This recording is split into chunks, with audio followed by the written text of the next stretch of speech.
From my experience picking this shit in pubs, because I just first pick it so other people don't get it, and I hope that it gets banned. One of the nicest things with Beastmaster is just something to hold people in place for at least like 3 axes, then you'll kill anybody. Some sort of uh, guaranteed long range disable. I mean, some Ember Spirit would be really nice if Beastmaster wasn't also a mid laner, but you know, possibly like Lion seems okay to me. I think, you know, Faceless Void with Chronosphere wouldn't be so bad either. Anything along those lines would be quite nice. I have a general question for you guys. We talked about how team fight is like the thing everybody's going for. You know the hero that has not shown up, despite heroes like Monkey King not being picked for like the laning stage to counter him? Tidehunter. Why has that hero not been picked at all? What did they change even? I feel like he was looking pretty good in the last patch. He was even good with like the Monkey Kings. in multiple regions. I mean, NA had a strong showing of Tidehunter, but it wasn't just NA. And you are right. Yeah, it's interesting to see Big Fish Man still sitting out on the sideline for who knows. There's some heroes that are really good at team fighting, but not necessarily good against the type of team fighting that's picked. So Warlock, for example, I think the Tide Ravage doesn't really do anything to dissuade this Warlock combo of the Fatal Bonds and the Golem and the slow, like all of this. Tidehunter doesn't do anything versus that, because it's this extended team fight that you're taking on Warlock. Same thing goes for like Phoenix or Undying. Tidehunter is garbage against both of these heroes, because you go in, you ravage, and then they egg or they tombstone, and it's like it doesn't matter if the Undying dies after tombstones. You're not killing the tombstone with Tidehunter. You're not killing the egg with Tidehunter. So perhaps that's a reason that it just doesn't feel that good against the current variation of team fight that people are picking. Because the nerf wasn't that big. It was just mana cost to the Q, which wasn't that much. Man, so this is fun. Dark Willow obviously coming out. It's a unique, fun little pickup, and its causes added to the chaos you were mentioning before. You have Tombstone. You want to get people away from it. The Fear synergy is pretty nice there. My Hail Mary idea of a call out was something Undying pulled out in Season 1 way early on. That would be great against a lot of this type of team fight. Probably falling off in interest now was that old off-lane Saberlight Silencer. I mean, Silencer is always something I think about when teamfight does come into play, and you've got stuff like Faceless Void jumping in, Chrono, you just silence, and anything to follow is just not going to happen at all. But, you know, other picks kind of coming in now, your Death Prophets, I think Kings who don't matter, yeah. I think this is 90% likely to be a Mars. It's not banned. It's arguably Saberlight's best hero. It goes with the Willow. It's somebody to lock people in for the Beastmaster to constantly spam the axes, and you just one hit the skeletons in lane with the W. I don't see why this wouldn't be Mars right here, unless you're like, oh, do we really want to do some area committal fight against a Warlock? That sounds kind of rough, but you can also use it to disengage, so it's not like you have to fight when you arena. It's not like it's that long of a cooldown. It's 70 seconds at max level, just over a minute. I mean, so far, even without the Beastmaster, I mean, with the Beastmaster especially, I actually like this draft a lot. You have, obviously, the frontliner we talked about, Undying. The Bramble, like, zoning people out to protect Beastmaster is kind of cool. And like you said, if they pick up the Mars, the Fear with the Mars Arena, crazy combo. I don't see what else they would get that's... It seems... They go for the Tide. My boy! There he is. He's back out of the sidelines now. Thank you. Said, thanks for name dropping me. We were listening on the stream. Thank you. The interesting thing about this hero is that it definitely beats the Wraith King more than the Mars does. It's way harder. Your skeletons will never be useful against a Tide. He just anchor smashes, they respawn, he anchor smashes again. So this seems to me like just a Wraith King hard counter. And if this was another carry, probably the Mars would have came out, but they're just like, okay, you're kind of asking for it when you pick this Wraith King and then leave a Tide open. It feels like one of the hardest counters, because the skeletons are half the reason you pick Wraith King. That's what makes him different from other carries. Then obviously the fact that he can respawn. But Shell able to dispel. Like if you get Chaotic Offerings, you can get that Ravage off pretty much no matter what, unless they layer it really well with like a Silence from Death Prophet. But in the last patch, we started seeing people pick up a relatively early Ags on Tide, which is really cool. Like the AoE Gush is super strong for like extended fights. I mean, he's already good in extended fights because of Anchor Smash, right? So excited to see what kind of itemization they go for. Intriguing little ban there on the Kunkka at the end. Thought the Invoker was also a fun ban for someone to kind of enable and steroid the Wraith King and also pop off on the mid lane maybe a bit. But Kunkka, I'm curious, that says more to what Undying want to round out their draft with here, because it doesn't feel like Kunkka is good against anything else. But yeah, Weaver comes out. Something else we haven't seen, has been on the sidelines for quite a bit. A ranged core. We don't see those very often. That's a lot of silence though for Weaver.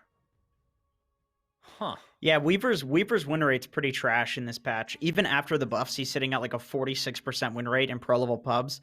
The move speed on Sakuchi is extremely noticeable.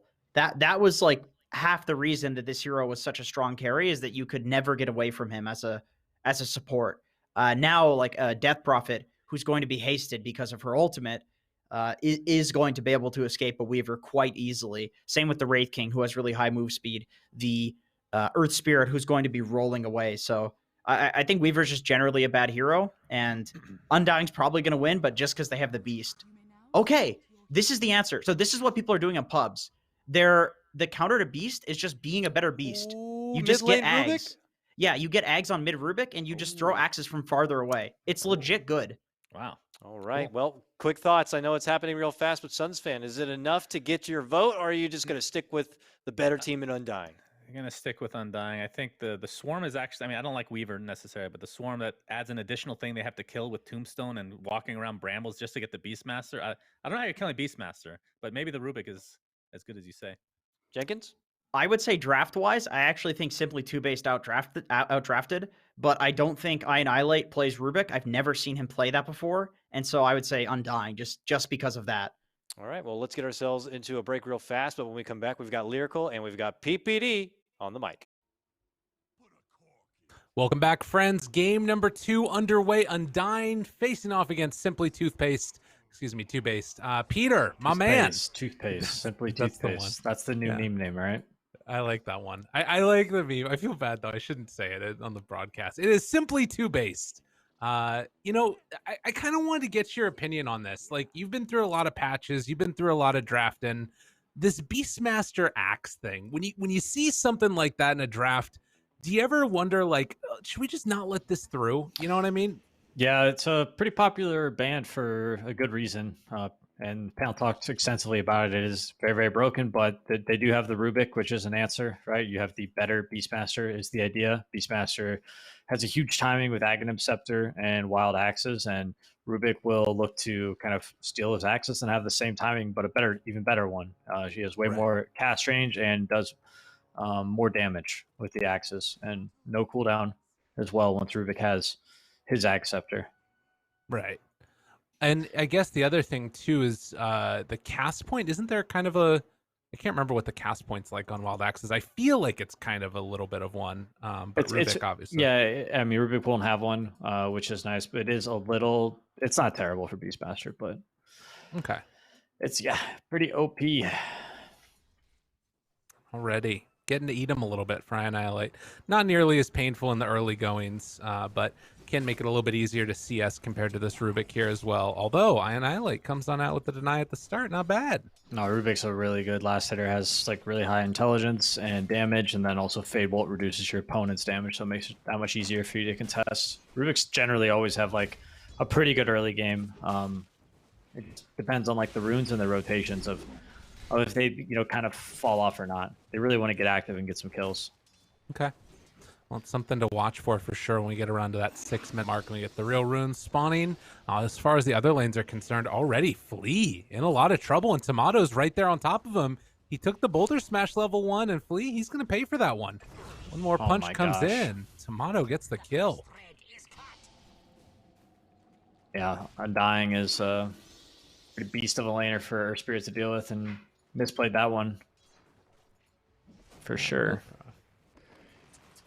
Well, top lane, haven't really looked at it yet, but Empyrean and Boris playing together with the Wraith King Warlock combo against Tide and the Dark Willow. Thoughts on this lane, what they need to do to find success? It's a tough lane, but they do have the Warlock heal, which does kind of offset tough lanes, so they could be fine once this Warlock gets level 2. Just kind of struggling to get there at the moment, but more creep will have it. Tide Okay. very good against Wraith King, but some people like the other offlaners a little bit more at the moment. Yeah, a little bit of a flavor pick there potentially. It feels like. Tide was kind of last patch. He's still good, but I think like Timbersaw and maybe Centaur are like other good options. Right. Up top now, as Fleas gain a lot of harassment, they're also battling out and get the kill onto Empyrean. Even though they're fatal bound together, not able to do much, and they kill Boris's courier. Yeah, it's pretty sad. They don't want to lose dude. that chicken. That's real rough. Getting some denies on Boris as well. He is having a tough time. 5-1 versus the 11-4 on Saberlight. Yeah, all 3 lanes are looking good for Radiant. Core players doing well. Oh, again, Boris gets caught there on a bramble. Stubbed his toe. Gets denied again. They are really putting in work to him. You weren't kidding about a hard lane. Holy moly. Yeah, he got very aggressive with the Fatal Bonds, but it actually kind of just messed him up because the lane pushed and they kind of just got gushed and clicked. They weren't stronger. Right. Well, in the meantime, we can see that Bryle has gone to stacking up that small camp, clears it through, also picking up the bounty rune along the way. And he is right now top of the CS charts with that small camp getting cleared through. And just needing to try and out-CS the Rubik there for a moment. He stacked the camp and cleared it? I think so, but I'm not sure. I didn't couldn't see it, quite so. see. He has a lot of CS. I think he did. We'll just say that. Mid Nobody was players watching. can get really efficient now with this small camp. I've seen heroes like Beastmaster and Puck that can like pull from really far away. They're able to like double stack those camps while while still CSing from the mid lane.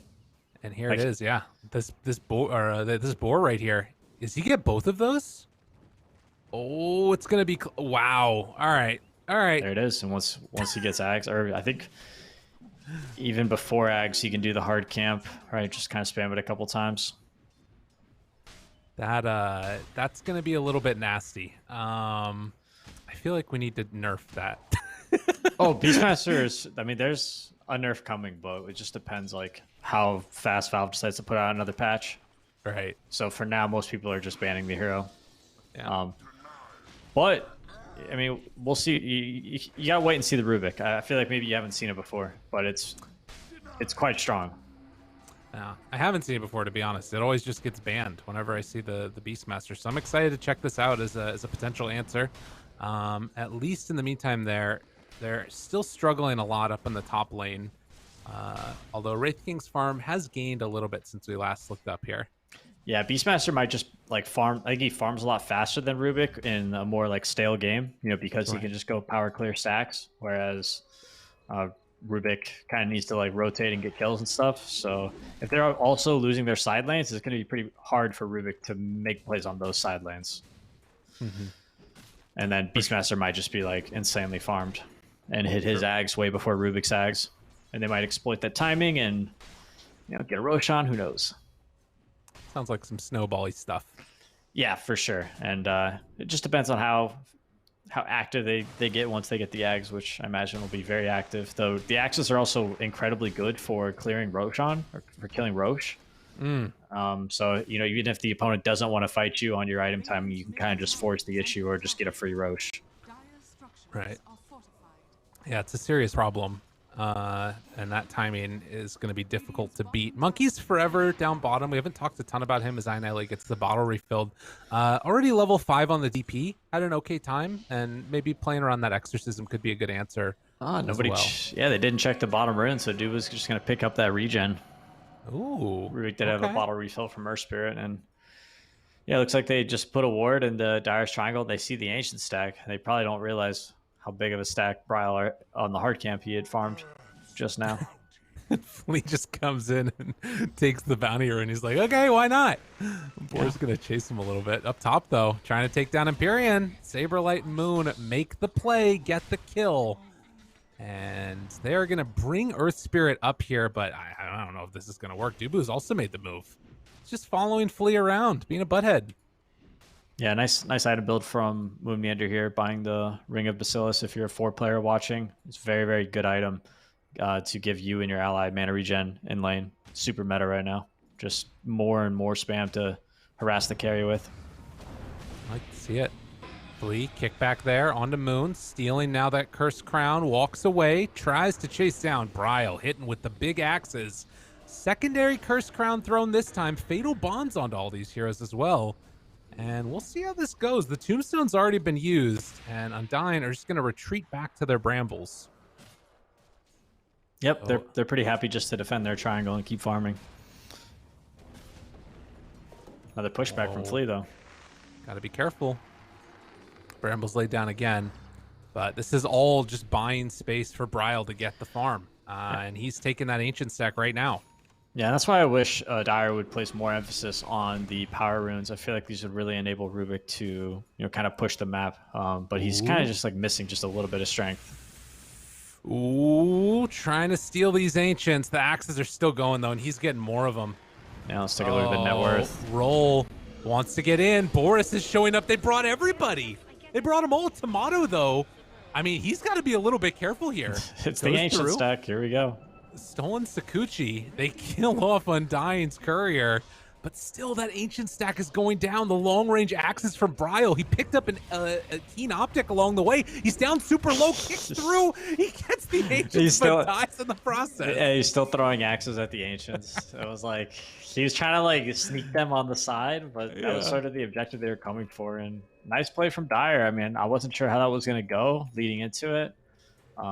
But overall, pretty good stuff. They got the Beastmaster kill, He was getting out of control. Well, now they're bringing over Saberlight to mid. They've dropped the Tombstone, and in spite of that silence, they're still pushing. Oof. Still haven't used Ravage yet. Got it and ready. Somebody check this bottom rune. Annihilate. Goes in with Sakuchi. Punches there onto Dubu. They're still playing around monkeys forever here. And Tomato actually is just going to chase him down, and with the axes, Tomato secures the kill. Clean. Yep, I have not seen Mana Boots Death Prophet in a while, man. Pretty sure this is a Phase Boots hero. No armor versus Weaver. I mean, he's going to get Medallion and then Solar Crest, which is good. Right. It's down bottom. Boris getting low, but the turn back around does have... Oh, no Bedlam. Yeah. Maybe a Terrorize? No, he's just dead. Level 4 Sakuchi on Weaver is a big steal. Another reason why they probably chose to go with it this game. Not only Beastmaster, but also Weaver. A lot of good spells for him. A lot of things set up for Annihilate to have a good game here. Chases down Dubu, has the lift afterwards. He fade-bolted the creep wave. Dude, he's crazy. Well, why did he do that? He did it because he thought the thing was all like fatal bonds, and he's like, oh yeah, like I'll just nuke the creep wave, which maybe he could. Maybe he couldn't finish the Undying kill, right? Right. So he does push the wave, get a little more tower damage. Moon pulled back in. They're also chasing with Saberlight, but as they land from the telekinesis, that stuns up Saberlight. And they still have 4 heroes in the area with Exorcism ready again. Roll in, connects. Good silence. Saberlight real low. Ravage is going to get thrown. What a funny Ravage, man. Okay. And now looking for more, although Annihilate, he's got to back out there. Going to get hit with the Cursed Crown. Sakuchi is going to wear off soon. He won't have it for that much longer. As up top, Tomato is just keeping the pressure on the tier 2 while they're trying to take down that tier 1. Annihilate wraps, moves in. Bryle has the roar available. They move into position, trying to catch and kill. Good Golem with that Fatal Bonds afterwards. Simply 2-based. They're making some moves here with no Ravage available. Although the Golem is going to go down real quickly. All right, maybe it's not as good as it looked. That's okay. They got a kill. I mean, they're doing a good job of at least forcing the issue, right? Using their ultimates. Oh, yeah. Radiant was forced to, bring the Beastmaster, stop him from just farming the jungle. So Weaver came as well. And in the meantime, Wraith King is still, still farming. So good on Dire to force Radiant to react. Tomato there also was able to cover his Sakuchi, so stolen Swarm for Annihilate. It's not what you want. What do you think of this Witchblade build for the Weaver or for the Rubik? Pretty sure he's supposed to go Aghanim Scepter versus Beastmaster, but we'll have to see how it goes. I don't think it's that great. I don't think he plays this game around right clicking. Right. As they'll catch again onto Fleet and looking for the chase down here. Fade Bolt afterwards though. Big old pushback. Fatal Bonds now too. But there is just not enough damage to throw into it. Yeah, they're just gonna keep forcing the issue here. They're kind of on a timer though. This Beastmaster Ag's only 1,000 gold away. Then all of a sudden these mid pushes are gonna feel way worse. Right. Yeah, gotta take advantage while you can. Saberlight again chilling with the Fatal Bonds on him, spreading that damage out, but they're not really easily able to take this tower. Illusion Rune? They got it. Yeah, it's going down. Well played by Saberlight. Comes in with the deny at the last second. Yeah, an interesting game so far. It feels like, again, it's just that ticking time clock of, you know, the eventual Aghanims on this Beastmaster. Well, we'll see how good use they make of it. This is it's really important that when the Beastmaster gets his ag that he kind of sits in the back of fights, like way behind. And this is why it's great they have Undying and Tidehunter to sort of be their front line. Beastmaster's almost like a ranged spellcaster. You know, once he has his Aghanim Scepter, because he just wants to sit on the back and spam these axes over and over and over. But if if Dire does find a way to get on top of him, Earth Spirits finds him, rolls on top of him, does Magnetize plus Warlock Rock, Fatal Bonds, like he goes down early, Dire could still have a chance even with this very farm Beastmaster. Okay. He just needs to kind of be like, he needs to be like the priority target, because if you take some super long fight and he's just spamming axes the whole time, he's going to start crushing your team. Absolutely. Yeah. And that's the thing too, is I guess the disengage is not easy. If you're in, you're kind of in. And if you're in and you don't kill him, you're kind of screwed. Yeah, 100%. So 5-6, 2,000 gold lead. We did see the Holy Locket pick up for the DP, so extra healing come out from that Spirit Siphon. Oh, that's why he went the Mana Boots. No. The Holy Locket rush. Okay. This is the first, for sure. Yeah? Yeah. I haven't, well, for me, I haven't seen it, but... Yeah. It's, I feel like this item's been getting slowly better and better. Yeah. And like on Warlock and stuff, it looks pretty cool. As they're going to roll down bottom onto Saberlight. There's the lift back. He does have Ravage available as the silence is out. People TPing in. Saberlight throws it away. Hits now onto the Rubik, the Fear, but the turnaround. Okay, there with the Fatal Bonds. Only onto 2, though, and they lose Rubik at the start of the fight. Empyrean is just getting toasted by Tomato back there. This ain't looking good. Peter, they are on the struggle bus, and this is going to be a dead Boris. If they can finish it, yes, they will. This game was like looking, very, very even. Like, who's going to win, but what a disaster of a team fight for Dire there. Overcommitment on the Tide, and they didn't have their Radiance yet, so they weren't really at like a true timing. Death Prophet was top. Yeah. Poor choice to continue the chase there on that Tidehunter. Oh, and a 5,000 gold lead. You can see this game. It's not what they imagined it was going to be. I Annihilate now.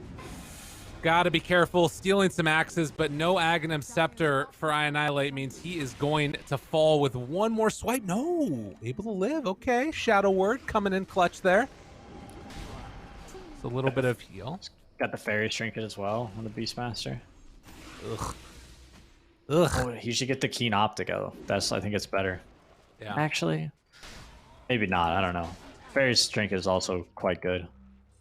I mean, they already cast from so far away, too. It's kind of insane.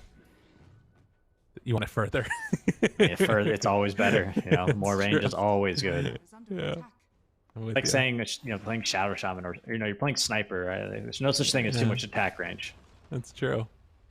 Just get further away. I don't want to be near you. And that would be good for Rubik as well. You look at the range that he's got on it, but unfortunately, still got a cooldown on those ones. Bit tough.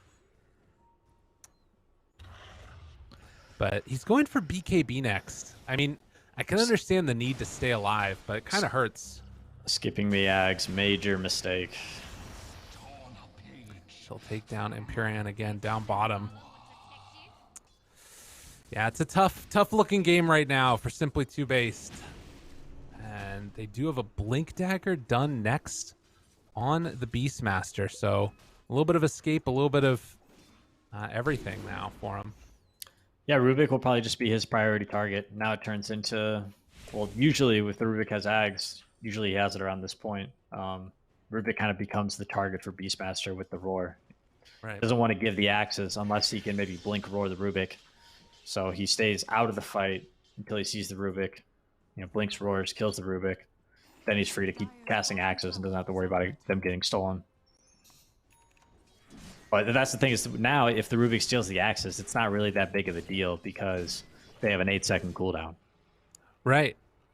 So much of the strength of that is just the ramp up of damage that you get. And when that doesn't happen, it kind of sucks. It's a tough one.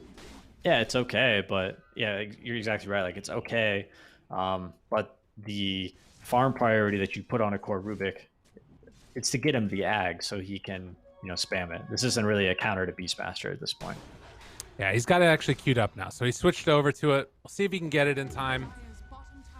It feels like if they can get that, there's like, you know, a chance. There's a way. For sure. Radiant doesn't really have great jump to the backline, so if Rubik does get to the Ags and gets the axes, you know, all of a sudden Tidehunter becomes a target they can actually kill, because Rubik is going to be casting them from very, very far away. I feel like the team fights are going to start looking really dumb though, where it's just like these two towers throwing axes at each other. Yep, they're just going to be poking with axes. It's going to be weird. Yeah, it was an interesting change to Beastmaster with the whole removing Necrobook and then making these axes just like the summons almost feel like he's the Beastmaster, but the summons are kind of secondary. Do you know what I mean? Yeah, I agree. You know, he needs to get like a bear. You know, I've been playing a lot of Diablo 2 recently. I'm playing my Druid. Get a bear up. Oh God. There's It's probably for the new anime series, right? It's going to be about Beastmaster, and it's instead of about his summons, it's going to be about his axes. I like that. Magical axes that do magical damage. His father's going to give him them when he's like a child or something. All right. And then who's going to kill him? Imbued with magical energy. Timbersaw is going to kill his family, and he's going to try and hunt him down with his magic damage of his axes. They should pay us for this, to be honest. I don't think Timbersaw was really that good of an idea. It's kind of like he's a part of like the Goblin world. You know what I mean? Like I feel like he wouldn't really associate with Beastmaster and his kind. That's fair. Roche going down. Simply TOOBASED trying to stop this pressure. Good ulti coming out from the Warlock, but is it going to be enough? The Ravage hits onto everybody, and that might be just about curtains for this Roche as Bryle in there gets the Aegis. Boris tries to walk away. The slowdown is there. His beast punching him to get the slow. It's all about the beasts again, but not really, because they're going to kill off Boris and look for more. Ooh, maybe something look at the here Weaver with kill. Monkeys forever. Big plays. Okay. And now the chase down when he throws the Solar Crest on people. It's a lot of damage out there. Triple kill for Monkeys. Dude, look at this. The turnaround. Where did this come from? Oh my God, and the chat line. All right. Monkeys forever. Don't count them out. Okay. Well, that actually just made things really interesting. Beastmaster did maintain the Ags. So he is still an issue, but Rubik is getting closer and closer to that Ag Scepter as well. And you know, they're only 6k behind, which isn't too bad. Yeah. That's Sakuchi back up again. Bryle gonna try and chase Flea. I mean, it did cost them a Flea buyback, but I think you're absolutely okay with that at this point in the game for getting those kills. And 6,000 gold lead, but the swing significantly better right now for Simply TOOBASED. Yeah, I had an idea for the Holy Locket. What if you could use it like offensively? You know, for like some holy damage or something. Yeah, like turn undead or something like that. I like that. Yeah, I think it could be nice. Maybe what it needs to be truly viable. I mean, they're getting it on an Undying too. He has the Holy Locket done. Oh, nice. Okay, it's actually meta then. Excuse me. We'll see. It's neat. I like seeing these items that have been sort of left behind actually start to have some relevance. Sort of like the Beastmaster again. Like everybody sort of talked about the Ags, but it was never actually that good. Now it's amazing. But jump in. Oh no, Bryle's just going to be pushing out the wave. I thought he was going to try and go there onto Boris. In fact, if they get more people down here, he's completely alone. Yeah, it'd be so scary though. It's true. Smoke up maybe here. They do have Aghanims done on Annihilate. Yep, Death Prophet ult is back up. Warlock ult, a little bit more of a cooldown. Might look to chill in their triangle. They feel completely safe to fight. Well, we will see. He's still down here. Bryle is just like not afraid of anything. You can wave clear from very, very far away. Yeah. Roll off to the side, and there's the TP out. Can't get to him in time, and top lane is pushing in. They're going to take that tier 2 tower. Yeah, it's a ton of space. Dire was still waiting for some cooldowns, so it makes sense that they weren't contesting or trying to defend their top tower, but they would have loved to maybe put some pressure on the bottom tower themselves. But Beastmaster with the age is just too much of a force at the moment. And look at these Boris. axes. Oh, Boris. Yeah, Stacking he's up going down. 7 stacks. Get out of there. Roll in, tries to find one, can't get on top of him, finds the Dark Will instead. Ravage out, going to connect. How much damage can they do? Bryle throws out some more axes, trying to steal it now. I Annihilate. There's the big rock, though, afterwards. Trying to take it down. Beats over onto that tombstone. And he's still sticking with that Sakuchi to chase in further. Bramble Maze, they're just getting kited. Okay. The back away yet again. Undying. Holding their ground for the moment as they blink forward, tried to find Flea, but couldn't quite get in range. He still has Roar available. And there's the Roar, going to be dropped down onto Dubu, lift afterwards. But it's only for a moment. And the retreat. Yeah, a lot of team fight expended from Dire. Ravage was used, which is a cooldown, but I think the Beastmaster is sort of king at the moment. Roar is down, but I still think Radiant has a window here to push the map. Now, very strong performance so far from Undying in this game number 2. It feels like they know what they need to do.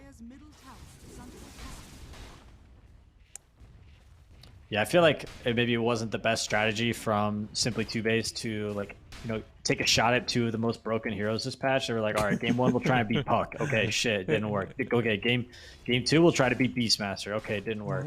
They were banning Morphling, which I understand. Like Bryle does play a pretty mean mid Morphling. Right. However, I feel like these 2 heroes are just on a different tier. It's true. Yeah, the game has looked very difficult for Simply TOOBASED in both of these series. Or both of the games, rather. He finally has it up now. He's keeping a hold of Sakuchi for a while. So maybe we'll finally see how strong this can be.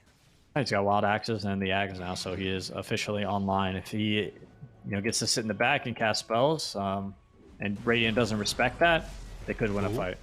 Walk out there, Radiance Burn onto Saberlight, trying to throw it out. Not anything happening, though. And BKB now done on the Beastmaster as well. Yeah, this one's tough. This one's real tough.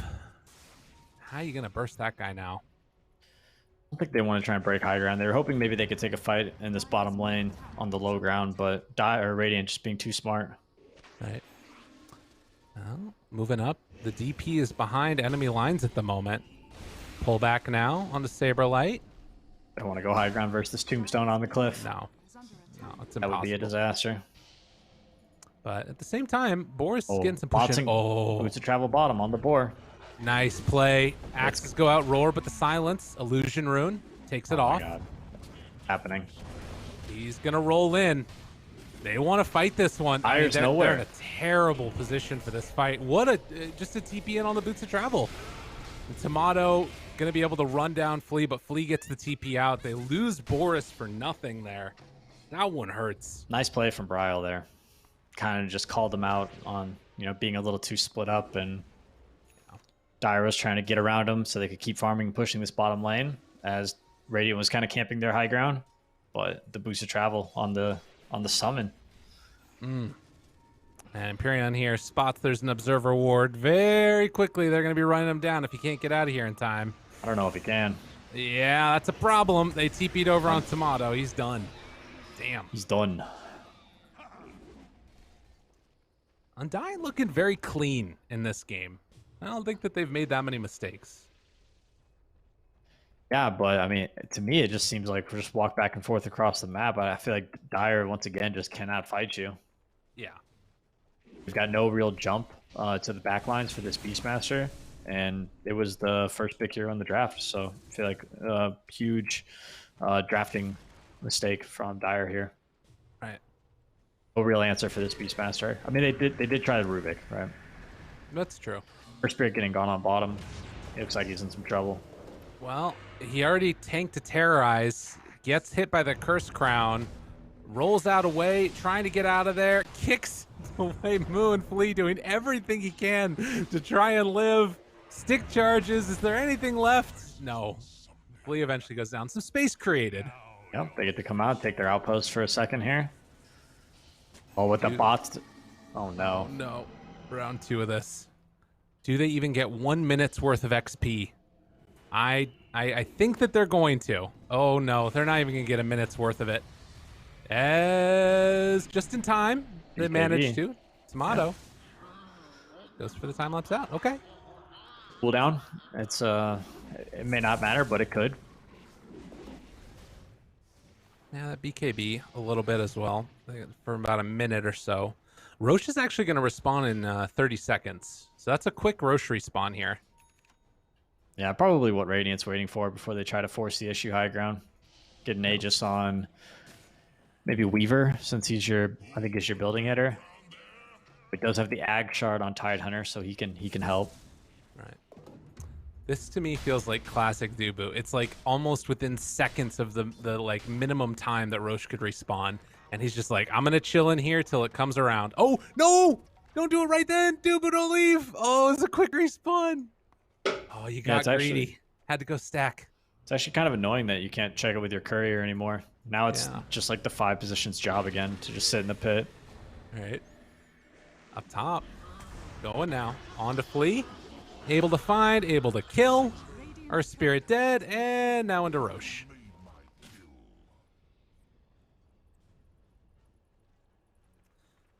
It does seem like they might have an idea this is going on, though. Simply 2-based. Going to walk in this area. They have a ward up on the high ground for Radiant, and Empyrean going to get caught. Empyrean in some trouble. Stunned up. Can they bring him down? I think the answer is yes. He'll get the ward, but lose his life for it. Very, very clean stuff coming from Undying here, and this is going to be an easy Aegis. Wait, so why is his Primal Roar CD so low? It's the 20 talent. What? Yeah. What?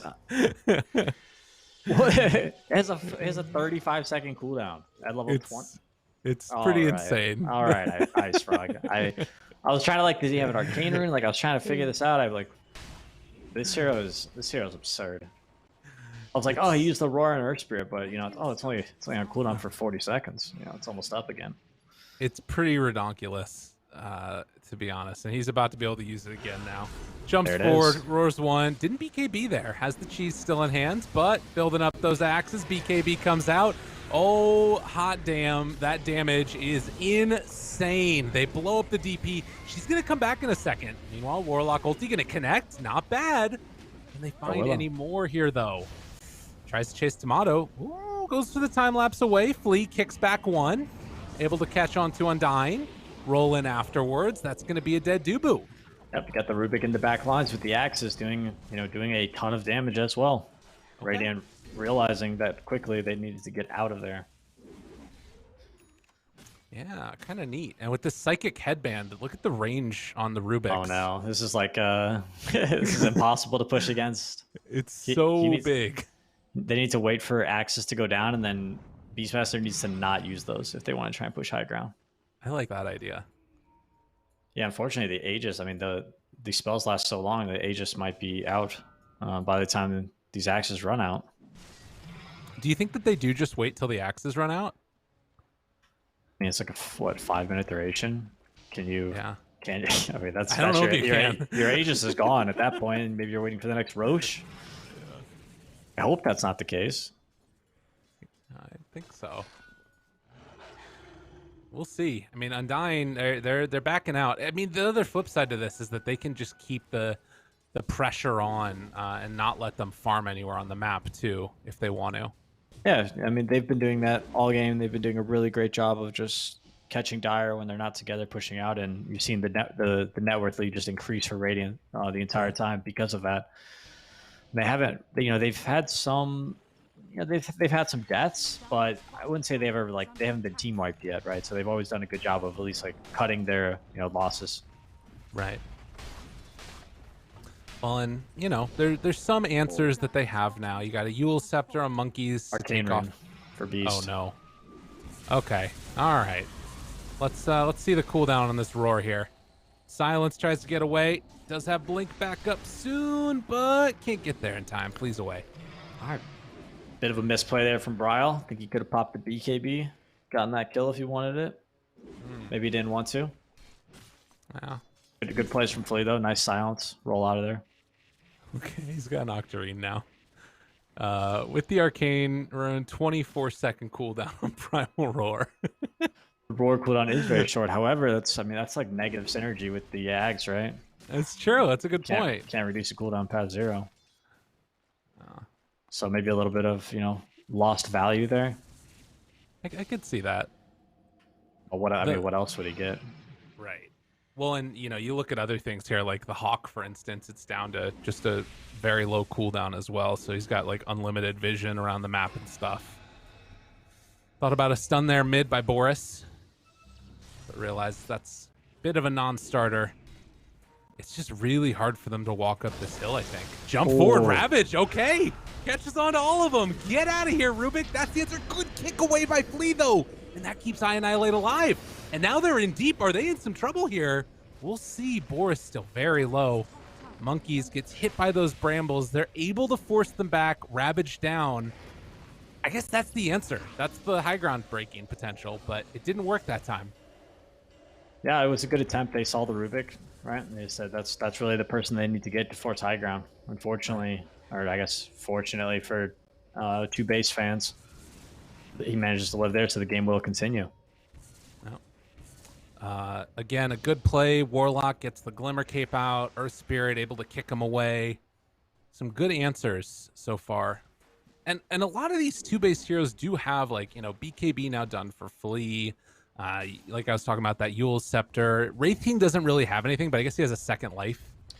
Yeah, I feel like that's just the issue with Dire at this point. Because of the network disadvantage, I feel like they have a severe lack of damage for fights. And they also don't really have the greatest lockdown and catch between their heroes. So if Radiant, the heroes start getting low on HP, I think they can almost just walk away.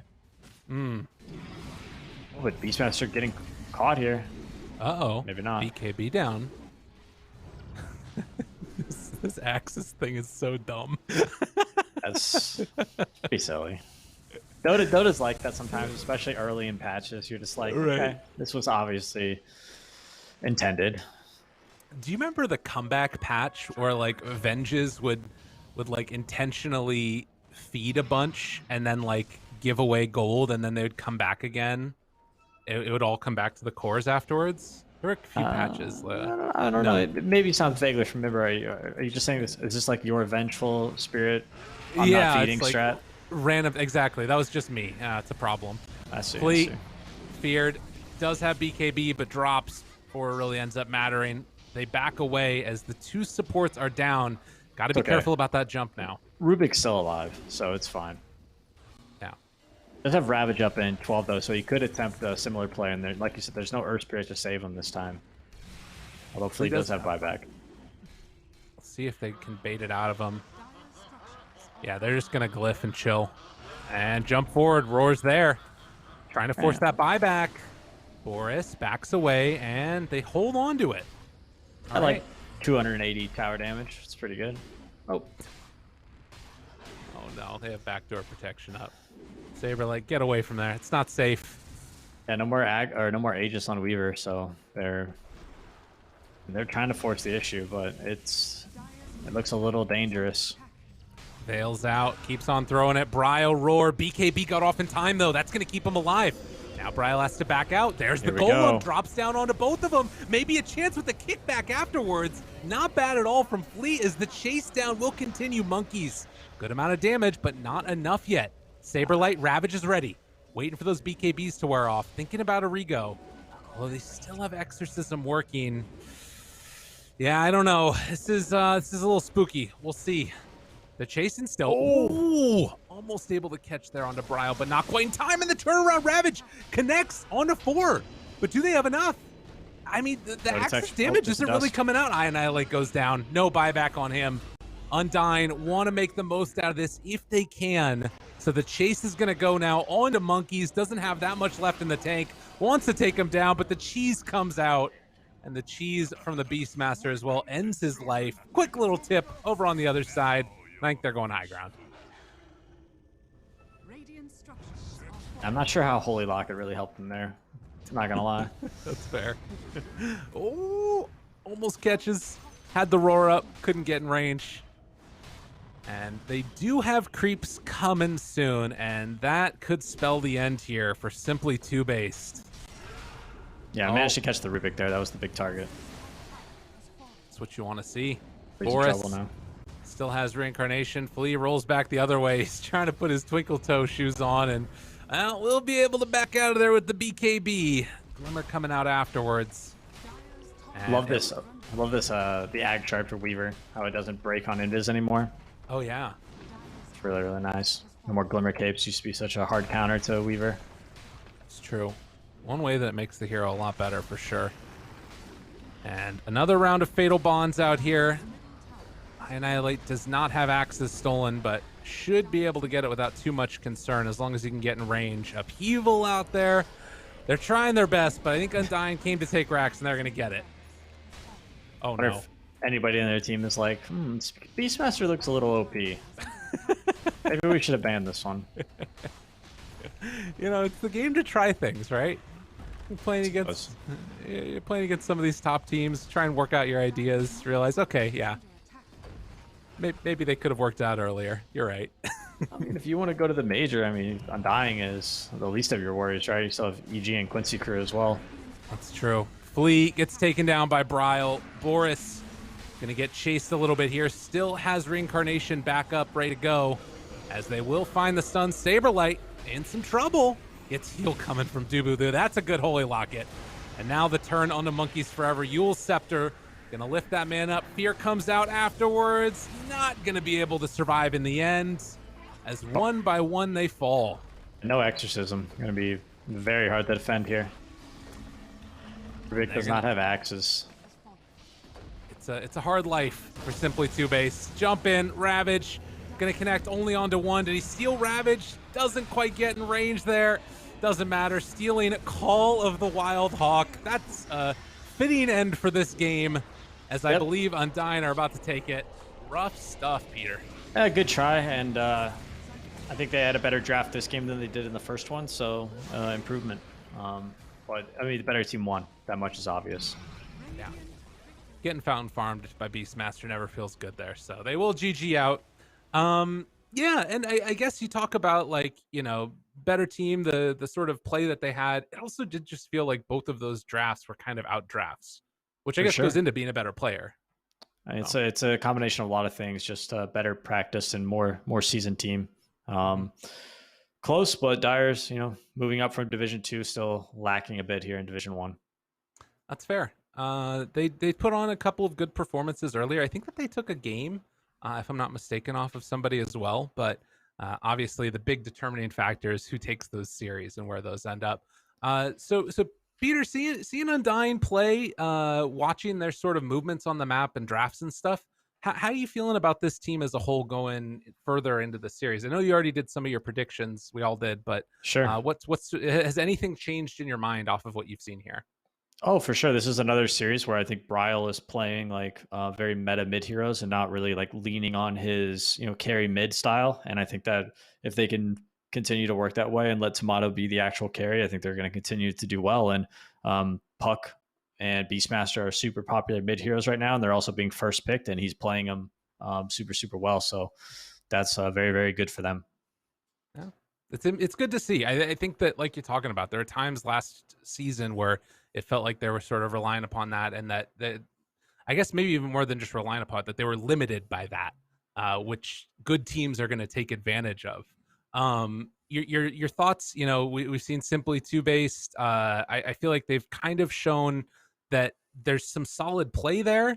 Is there anything that you feel like you could really see this team working on, or things you'd like to see from them going forward at all? Pick your brain too much? Oh, I have no idea. I don't I don't really I'm not in a position to be like doling out advice or anything like that. So I'm sure That's fair they enough. just keep practicing and trying to figure out like what works for you guys, and maybe just rethink this whole giving up Beastmaster and Puck strategy, or coming up with a better answer, because I think these two drafts were both pretty big misses. Okay. PPD, humble as always. Appreciate it. We're going to go into game. Oh, no, not going into game number 2. Excuse me. I thought there was one more afterwards. I'm losing my mind. That's it. We're going to go back to the panel, hear what they have to say about that one in just a few. But first, to a quick break. See you afterwards. See you. All right, and with that 2-0 win by Undying, we close out our series of action today. But I'm back, of course, with my post-panel of Brainiacs to help break it down. I got Jenkins and I got good old Suns fan back at the action here. Gentlemen, a very clean and classy 2-0 here by Undying. Jenkins, I come your way first to no. I'm going to skip over to Suns fan this time. I think I've gone to Jenkins a bit too much, and I won't have it anymore today. I won't have it anymore. I'm sorry about that, Suns fan. Please, floor is yours. Your take on game 2. Thank you so much. I'm not sure if that's because my mic was screwing up again, so you just wanted to get that out of the way, but either way, I appreciate it. Simply Two Based, I think the first huge mistake they made was they ended up trying to team fight like 600 gold short of Radiance. I don't understand the thought process behind it. That was a huge turning point in the end, because laning stage was relatively even a little bit Undying sided, but not like super, like to a high degree. Mhm. And the Rubik build, I don't know. I know PPD was hating on that. I find it intriguing. It's like the Fadebolt hero damage talent plus the Hunter base damage talent at 15, and then Witchblade. It's kind of cool. It didn't work out, but it's kind of cool. But at the end of the day, Undying's draft, this is actually one of my favorite drafts of all time. You have Beastmaster in the back doing all this amplified damage. Titan Undying in the front. Undying can do more amplified damage because of his ultimate. And they're in the front line providing all this team fight. Willow, ultimate zoning hero. And if you end up going for Beastmaster in the back, you still have Tombstone you have to worry about. You still have Swarm, which is going to be applied, doing minus armor, which synergizes with Gush from Tidehunter. The draft was just god tier. I really like the draft from Undying. Agree. I think it was a very nice draft, such that even some hard counter like Rubik doesn't seem to deal well with it. After watching that game, I definitely learned something about this Rubik Beastmaster thing. I think the problem with going the Witchblade is not that the Witchblade on mid Rubik is bad by any means. I think it's quite good. It's just the fact that the window of opportunity where Rubik is actually a better version of Beastmaster is up until Beast hits level 20, where he gets a 35-second cooldown roar. And all of a sudden, what is OP about him is no longer just the axes. The more bullshit feeling thing is honestly the 35-second or less cooldown, BKB piercing, damage dealing, knock backing, damage dealing, slowing ability that quite frankly shouldn't have a 35-second cooldown. That's a completely disgusting talent. And so when you go for the Witchblade on Rubik, the problem is you're making that window where you are a better Beastmaster a lot smaller, because you're delaying your timing by like almost 3,000 gold. And so he got the Ags to counter the Beast, stole axes once in a fight, and it looked pretty good. And then Beast is 20, and all of a sudden you're roaring the Wraith King and then roaring the Earth Spirit in the exact same team fight, and it just doesn't look as good. So I think if I'm ever playing this Rubik hero versus the Beastmaster, I was actually theorycrafting maybe picking like offlane Rubik against it. I'm just gonna rush Ags, like Mana Boots Ags, because it just gives you this big window, and I think the Witch's Blade is too much of a diversion, essentially. We'll see if the Rubik is considered counter for other teams in the future moving forward. But for now, as you can see, we do have a winner's interview.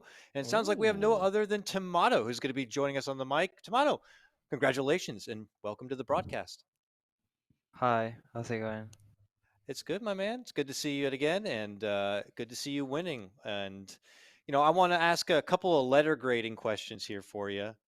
If you could letter grade your own performance or your team's performance rather for today's series, what would you grade it? A, is it a B, is it a C plus? How would you letter grade your team today? I think today so I think today I played me B minus.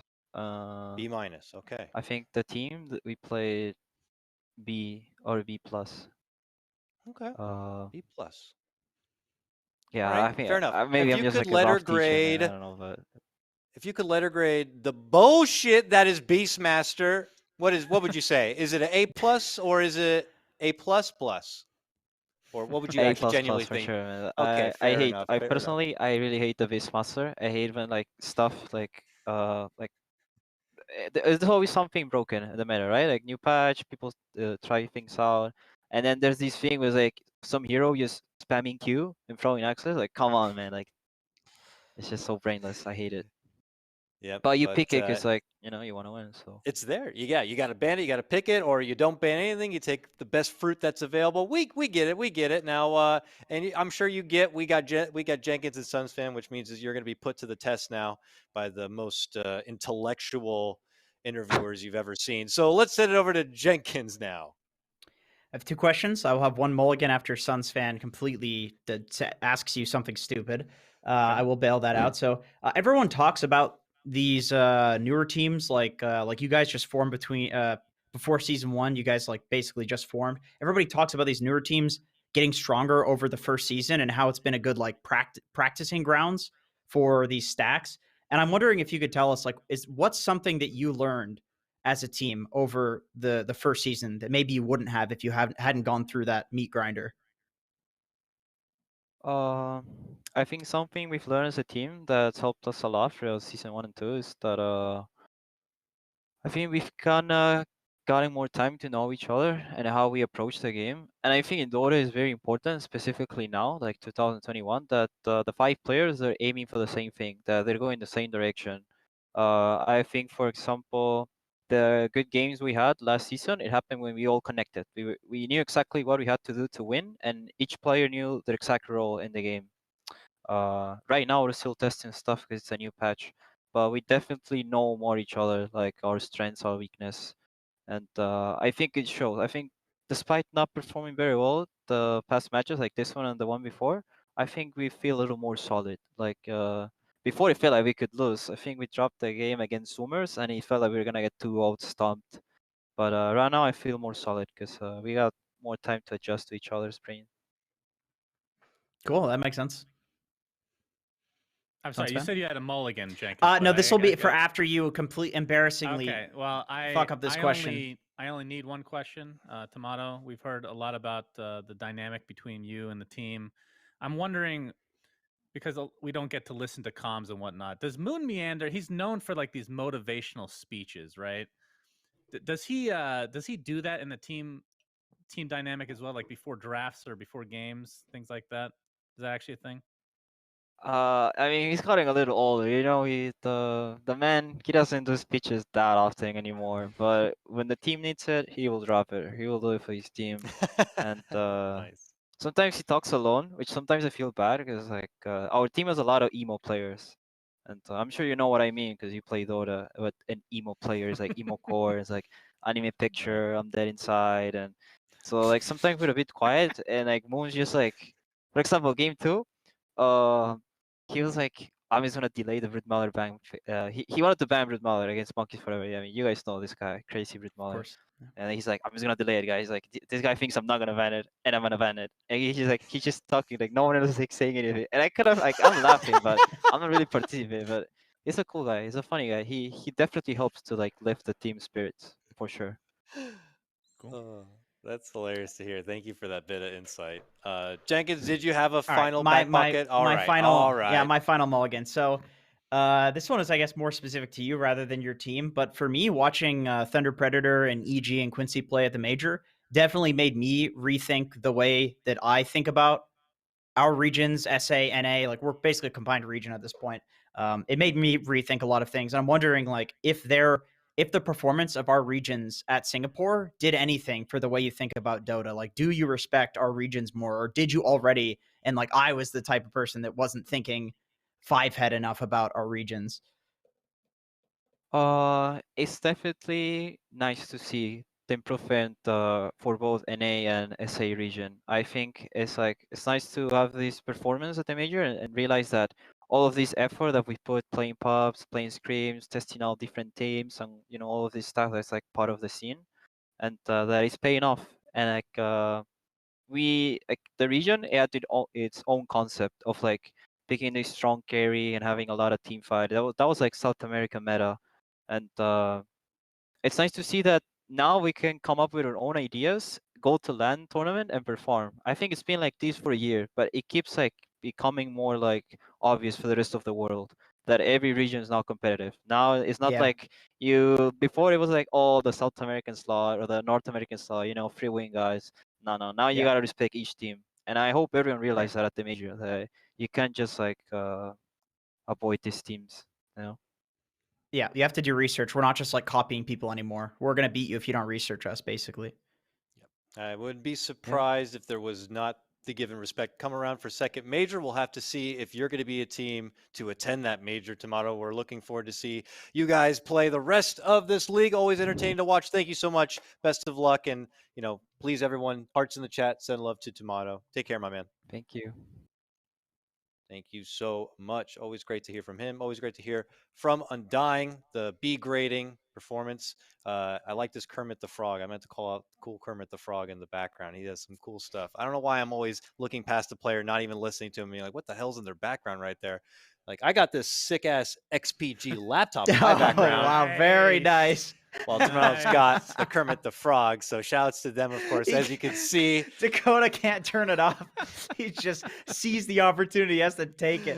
It was there. It was there. Why don't we go ahead and dive into a look at the current standings now with today's results, and we can move on, gentlemen, to getting the hell out of here, as it's been quite a day, man. That first game of the day really just sent us into a crazy spiral. Yeah. And if you did not see it, I highly, highly recommend you go back and check it out for sure. But here we are. We have 4 Zoomers and Quincy and Undying, our 3 Titans at the top. EG there with the 1-0, but we do need to see them play a couple more series to see if they're, are we going to be going into a deja vu from season 1? Well, that answer is going to happen soon enough, because come Sunday, it is going to be 4 Zoomers versus EG. And as we know, that could... What was it, Sunstan? Where the domino could fall, right? Is that what you said? The first domino. That's right. The Domino's pizza may fall, gentlemen. Why does it got to be pizza? I love Please pizza. sponsor though. us. I love Very pizza. hungry. Please end the broadcast. All right. I got through the recap, so I guess you're free, gentlemen. So with that said, thank you so much for tuning in on behalf of Jenkins. I didn't actually mean it, Dakota. He's ending it now. Son, I gotta done, go. Shannon. My wife needs me. The kids are freaking out and crapping themselves. So shout outs to, of course, Owie, PPD, Lyrical being on the broadcast, and Popped Out on the OBS production and such. Take care. We'll see you on Saturday for lower division. Take care.